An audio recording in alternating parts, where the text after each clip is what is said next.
सूत जी द्वारा शिव पुराण की महिमा का वर्णन। श्री शौन जी ने पूछा, महाज्ञानी सूत जी, आप संपूर्ण सिद्धांतों के ज्ञाता हैं, कृपया मुझसे इस पुराणों के साथ का वर्णन करें। ज्ञान और वैराग्य सहित भक्ति से प्राप्त विवेक की बुद्धि कैसे होती है तथा साधु पुरुष कैसे अपने काम, क्रोध आदि विचारों का वर्णन करते हैं।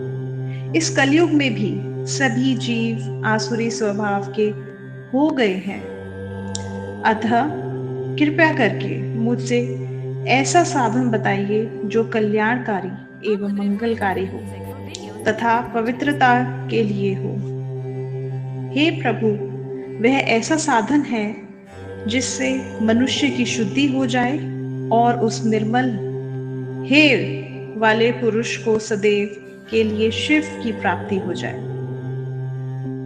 श्री सूत जी ने उत्तर दिया, शौन जी, आप धन्य हैं, क्योंकि आपके मन में पुराण कथा को सुनने के लिए अपार प्रेम लालसा है। इसीलिए मैं तुम्हें परम उत्तम शास्त्र की कथा सुनाता हूँ। संपूर्ण सिद्धांत से संपन्न, भक्ति को बढ़ाने वाला तथा शिवजी को संतुष्ट करने वाला अमृत के समान दिव्य शास्त्र है।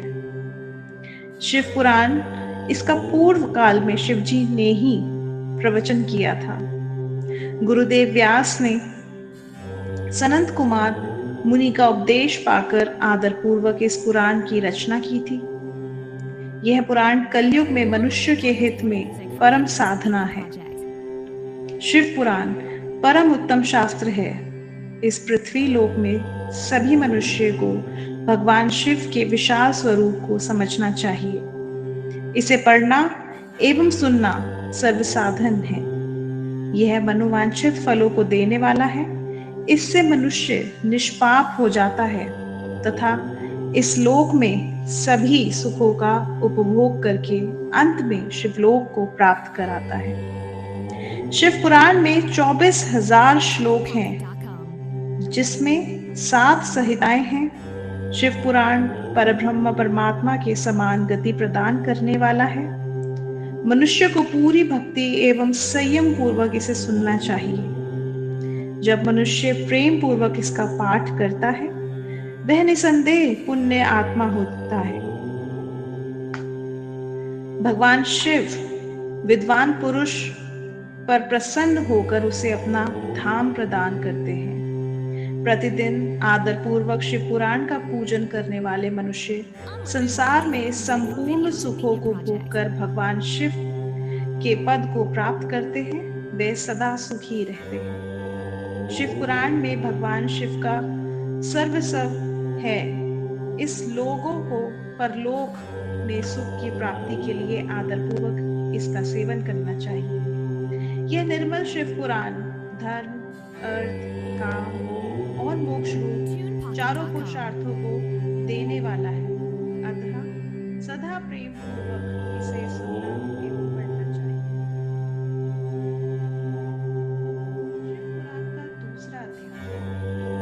शिव पुराण को सुनने मात्र से देवराज को शिवलोक की प्राप्ति हुई। शौन जी ने कहा, हे सूत जी, आपको परमार्थ तत्व का संपूर्ण ज्ञान है।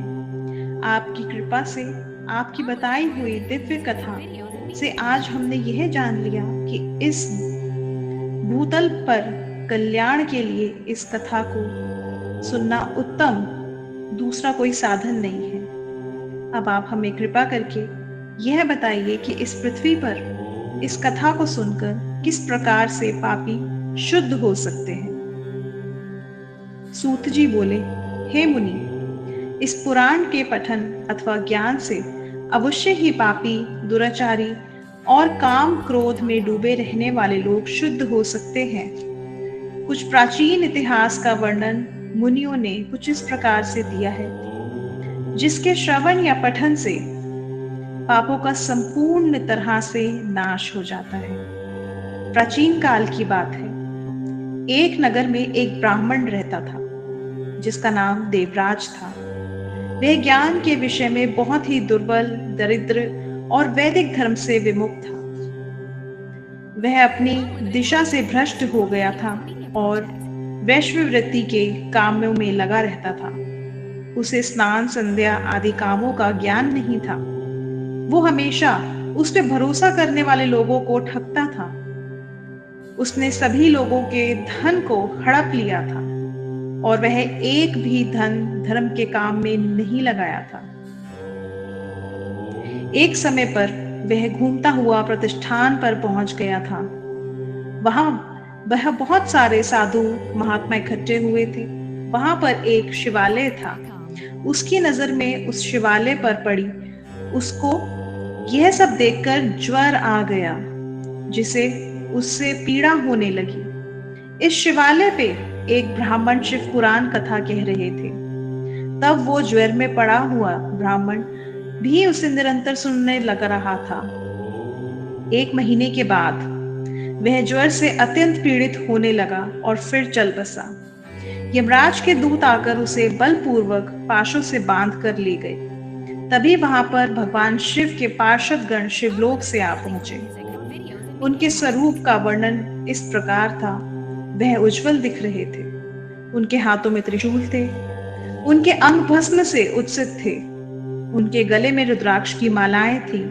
वो लोग अत्यंत क्रोध से साथ यमपुरी में गए और यमराज के दूतों को खूब मारा और धमकाया और उस देवराज को उनके चंगुल से छुड़वाकर अपने अद्भुत विमान में बिठाकर कैलाश पर ले जाने लगे। यमपुरी में तब बहुत कोलाहल मच गया, जिसे सुनकर धर्मराज ने अपने भवन से बाहर निकल आए। तब भगवान शिव ने उन दूतों को देखकर धर्मराज ने अपने ज्ञान दृष्टि से सब कुछ जान लिया और उनकी पूजा की। उन्होंने भय के कारण उन दूत को कोई भी प्रश्न नहीं किया और फिर वह दूत कैलाश को निकल गए और वहां पहुंचकर उन्होंने देवराज को भगवान शिव के हाथों में सौंप दिया। इस प्रकार शिव पुराण केवल श्रवण मात्र से देवराज को शिवलोक प्राप्त हुआ। इस प्रकार शिव पुराण का दूसरा अध्याय समाप्त। शिव पुराण का तीसरा अध्याय। चक्षुला का पाप से भय एवं संसार से वैराग्य। शिव पुराण का तीसरा अध्याय आरंभ हुआ। शौन जी ने कहा, हे सूत जी, आप महाज्ञानी हैं। आपकी बताई हुई इस कथा को सुनकर मैं अत्यंत आनंदित हो गया। कृपया करके आप हमें ऐसी अन्य कथाएं भी सुनाइए। सूत जी ने कहा, हे शौन जी, तुम शिव भक्तों में अत्यंत श्रेष्ठ हो, अतः मैं तुम्हें गोपनीय कथा वास्तु का भी ज्ञान देता हूं। एक समय में समुद्र के निकट के प्रदेश एक वाक्षकल नाम का ग्राम में था। वहां पर महापापी दृज रहते थे, जिनको वैदिक धर्म का ज्ञान नहीं था। वहां पर रहने वाले सारे लोग अत्यंत दुष्ट थे। उनको कोई भी धर्म की वस्तुओं पर विश्वास नहीं था। वो लोग ना तो देवताओं पर भरोसा करते थे, ना तो भाग्य पर। ऐसी कुटिल वृत्ति वालों लोगों का मन हमेशा दूषित विषयों में ही लगा रहता था। वे लोग अपने पास अत्यंत भयानक अस्त्र शस्त्र रखते थे। इन लोगों को ज्ञान, वैराग्य, सधर्म का कोई भी ज्ञान नहीं था। वहां पर द्विज के साथ अन्य जाति के लोग भी उनकी तरह ही थे। उस प्रदेश की स्त्रियों का भी अत्यंत कुटिल स्वभाव था। वे लोग स्वच्छताचारिणी, पापी, कुत्सित विचारों वाले भयविष्णाचारिणी थे। उनको सदैव व्यवहार एवं सदाचार में कोई विषय पर ज्ञान नहीं था। पूरा ग्राम में दुष्टों से ही भरा हुआ था। एक समय पर वह बाष्पकाल नामक एक गांव में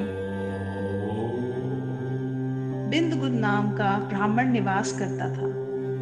वह अधर्मी, दुरात्म, महापापी था। उसकी पत्नी का नाम चक्षुला था। वह अत्यंत सुंदरी थी। वह हमेशा उत्तम धर्म का पालन करती थी। फिर भी उसकी पत्नी को छोड़ वह ब्राह्मण वैश्वगामी हो गया था। ऐसे ही उसकी बहुत वर्ष निकल गए। उसकी स्त्री चक्षुला काम से पीड़ित थी, किंतु उसने अपना धर्म कभी नहीं छोड़ा। वह दीर्घकालीन समय तक धर्म का पालन करती रही, परंतु अंत में ऐसे दुष्ट पति के साथ रहकर वह भी उसके प्रभाव से दुष्ट बन गई। ऐसे ही उन दोनों पति पत्नी का अधिकतर समय दुष्टाचार में निकल ही जाता था। उसके बाद एक दिन वह दूषित बुद्धि वाले ब्राह्मण की मृत्यु हुई और वह नरक में जा पहुंचा। उसने बहुत समय तक नरक में दुख भोगे। तदंतर उसने दुष्ट ब्राह्मण विधवा पर्वत पर भयंकर पिशाच हुआ और उसकी पत्नी चक्षुला उसके बाद बहुत समय तक अपने पुत्रों के साथ रही। एक दिन वह कोई अवसर पर अपने भाई बंधुओं के साथ गोकर्ण क्षेत्र गई और किसी तीर्थ पर जाकर वहां के जल में स्नान किया। वो वहां पर घूमने लगी। घूमते घूमते वह कोई देव मंदिर में आ पहुंची। वहां पर एक ब्राह्मण भगवान शिव की पवित्र पौराणिक कथा सुन रहे थे।